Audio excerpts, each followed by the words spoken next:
Bien, en este video vamos a hablar sobre uno de los temas más importantes en cálculo, que es el concepto de límite.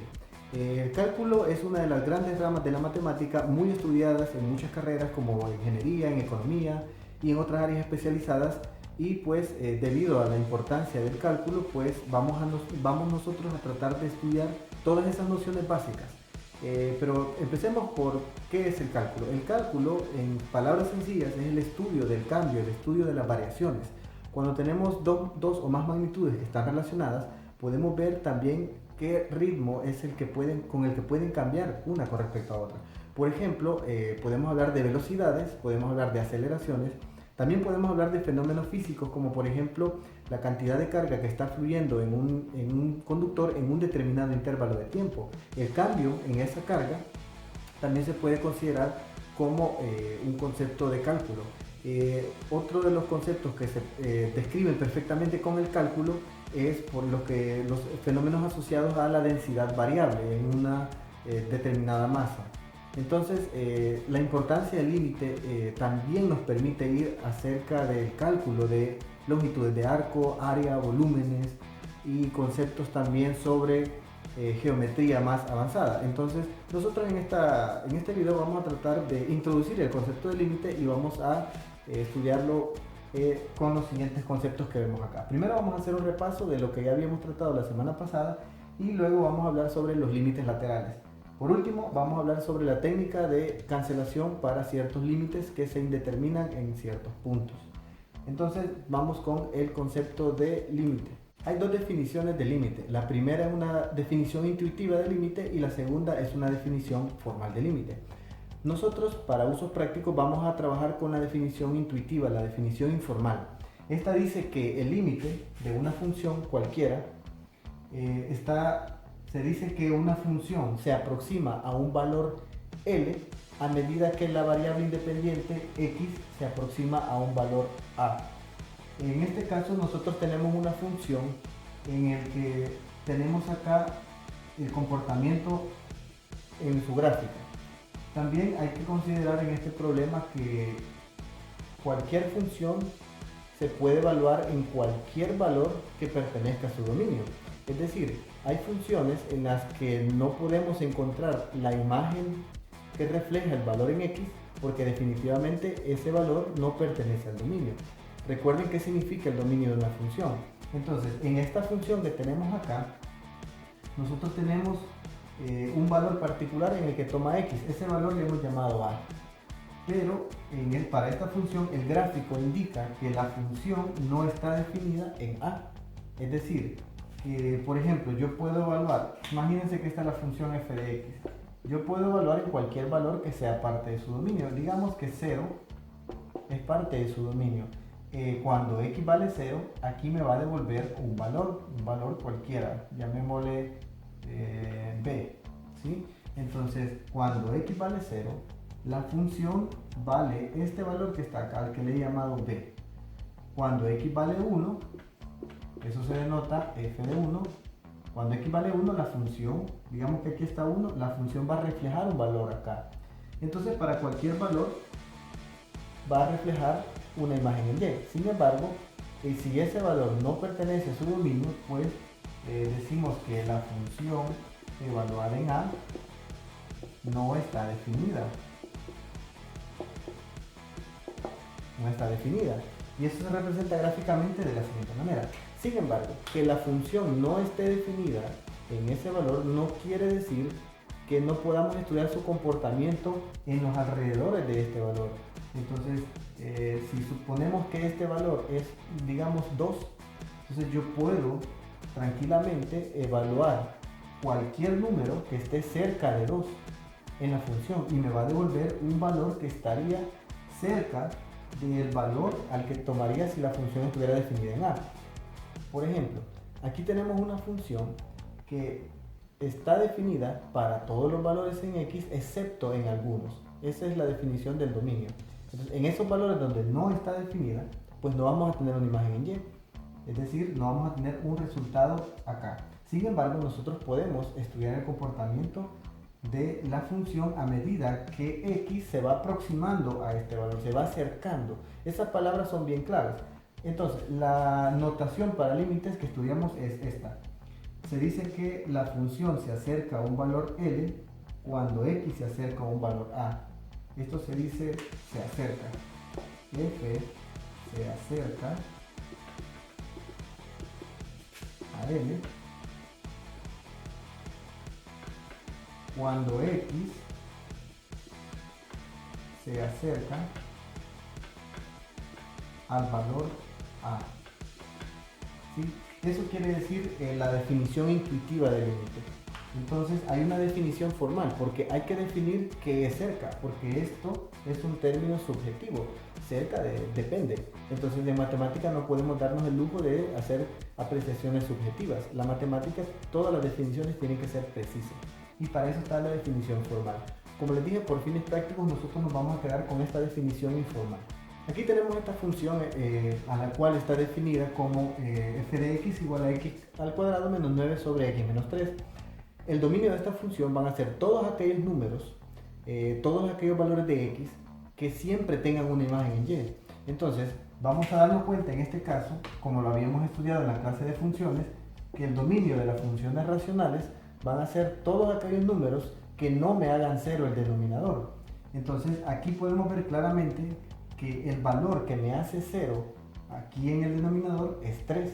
Recuerden que dividir entre 0 es una forma indeterminada. Entonces aquí podríamos decir que esta función puede tomar cualquier valor excepto aquel que me hace 0 el denominador. Entonces esto se dice son todos los reales excepto el 3. ¿Sí? Ese sería el dominio de la función. Entonces decimos que esta función está definida para cualquier valor excepto 3. Pero imagínense que yo quiero saber cuál es el comportamiento de la función en la cercanía de 3. Porque si bien es cierto, no puede ser el valor de 3, pero puede tomar un valor cercano a 3, como por ejemplo 2.99 o 3.01. Entonces quiero saber el comportamiento de esa función. Entonces para ello se utiliza la notación de límite. Decimos entonces que quiero saber el límite cuando x tiende, cuando x se acerca, cuando x se aproxima. Son formas de decir esto de acá.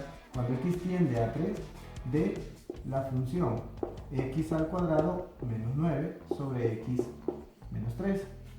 Entonces aquí nosotros más adelante vamos a calcular algunas técnicas para calcular este límite, pero las formas para calcularlo son una forma numérica, una forma gráfica y una forma analítica.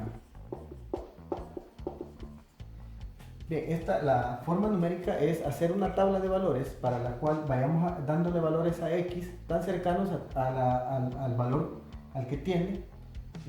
Por ejemplo, podemos darle valores 2.97, 2.98, 2.99 y ver qué pasa con la función en general cuando yo sustituyo esos valores. También puedo darle valores como 3.02, 3.01, 3.001 para ver también de qué manera se comporta a medida que nos vamos acercando a 3. Entonces, otra forma es gráfica. Esto consiste como hacer un análisis como en el ejemplo anterior. En el ejemplo anterior teníamos un gráfico de una función cualquiera y queríamos calcular el límite. Entonces, con solo ver a qué valor se acerca la función cuando x se acerca al valor del límite. Y una forma analítica que no depende del gráfico ni de una tabla de valores, que esta es la que más se suele utilizar. Entonces supongamos que yo conozco el gráfico de esta función. El gráfico de esta función, entonces supongamos que sería este. Acá. Aquí es 3. ¿Y qué pasaría cuando x vale 3? Supónganse que cuando x vale 3, aquí va a reflejar un valor. Ok, aquí hay que aclarar algo. La función no está definida en 3, pues no es parte de su dominio, pero cualquier otro valor sí es parte de su dominio. Entonces, aquí deberíamos de escribir acá una interrupción, digamos, hacia la función, porque aquí no está definida. Entonces ponemos ahí una especie de círculo Y aquí pues supongamos, bueno, no supongamos, ese sería el valor en y, ¿ya? Este gráfico lo he hecho a sabiendas de cómo es el comportamiento de esta función. Entonces, ¿qué podemos decir del límite? Cuando nos acercamos a 3, tanto por este lado como por este lado, ya vamos a hablar de ese aspecto. ¿Qué pasa? Cuando nos acercamos a 3, la función se acerca a este valor, que en la imagen de y sería 6. Cuando nos acercamos a 3, por este lado, a este, la función también se acerca a este valor. Entonces, podemos decir que tranquilamente el límite, cuando x tiende a 3 de esta función, es igual a 6. ¿Sí? Esa es una forma gráfica de calcularlo. Una de las primeras técnicas que vamos a utilizar es el principio de sustitución. Este principio se basa en aquellas funciones que no presentan el problema de no estar definidas en algunos puntos. Y entonces nosotros, por ejemplo, podemos tener una función, ejemplo, de x igual x al cubo menos 2x al cuadrado más x menos 1. ¿Sí? Esa función que está ahí, recuerden que el dominio de esta función, por ser una función de tipo polinómica o de tipo algebraica, el dominio de esta función son todos los reales. O sea, la función puede tomar cualquier valor y no hay ningún problema. Entonces nosotros podemos calcular el límite cuando x se acerca a cualquier valor. Entonces, ¿quién define a qué valor se va a acercar x? Por lo general, las condiciones del problema.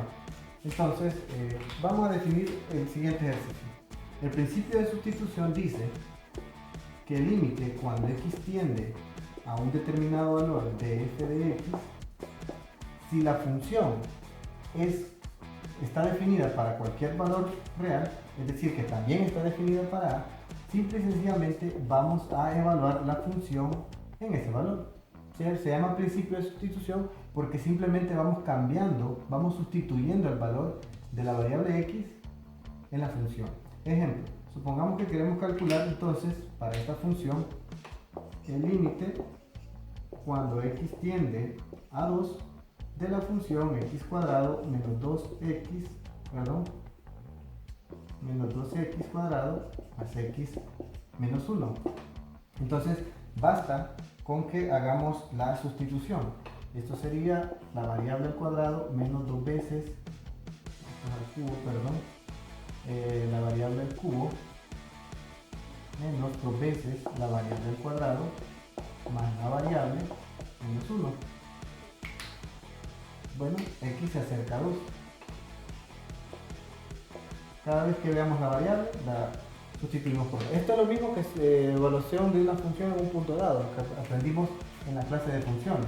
Entonces esto sería 8 menos, esto es 2 por 4 más 2 menos 1. Entonces esto me daría 8 menos 2 por 4, 8. 8 menos 8, 0. Me quedaría 2 menos 1, 1. Quiere decir que el límite cuando x tiende a 2 de esta función es 1. ¿Sí? Esto se escribiría aparte. Se escribe aparte. Digamos acá en este espacio. Se dice que el límite cuando x tiende a 2 de x al cubo menos 2x cuadrado más x menos 1, esto es igual a 1. Este es el valor del límite. ¿Sí? El principio de sustitución es lo primero que tienen que hacer a la hora de evaluar un límite. Primero sustituyan la variable. Si les devuelve un número, termina el problema. Si no les devuelve un número, o sea, una forma indeterminada, vamos a utilizar otras técnicas. Hagamos un repaso rápido de las propiedades de los límites. Los límites tienen ciertas propiedades y el principio de sustitución no fuera posible sin estas propiedades. Por ejemplo, acá dice que el límite, bueno, cada aquí es un número real, le llamamos constante, un número que no cambia. ¿Sí? Es decir, que si tenemos una función que no cambia, una función constante, el límite de esa función es igual a ella misma. Es decir, si tengo el límite de un número es igual al número. Por ejemplo, si yo tuviera el límite cuando x tiende a cualquier valor de, por ejemplo, 2 es 2, el límite de 5 es 5, y así para cualquier valor. También tenemos esta propiedad, la propiedad número 2, que si dice que si yo le calculo el límite al producto de una constante por una función es igual a la constante por el límite de la función. Eso quiere decir que la constante puede salir del cálculo del límite. También acá tenemos la propiedad 3, que esto es como un juego de palabras. Aquí podemos decir que el límite de la suma de dos funciones, es decir, el límite de una suma, es la suma de los límites.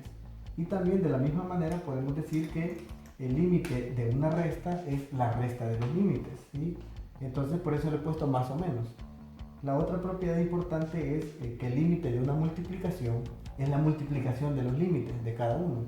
Entonces, si se fijan, son bien fáciles de aprender.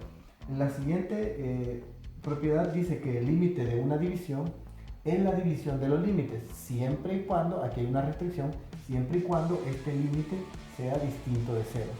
Por obvias razones sabemos por qué, ¿verdad? Entonces, tenemos estas propiedades. Estas propiedades son muy útiles. Tal vez en el transcurso del desarrollo de estos límites no las vamos a aplicar tan detalladamente. Nosotros lo que vamos a hacer es aplicarlas de una sola vez, utilizando el principio de sustitución. Pero, por ejemplo, cuando calculemos otro tipo de funciones más especiales, sí vamos a hacer uso de estas propiedades. Así que es importante que las aprendamos.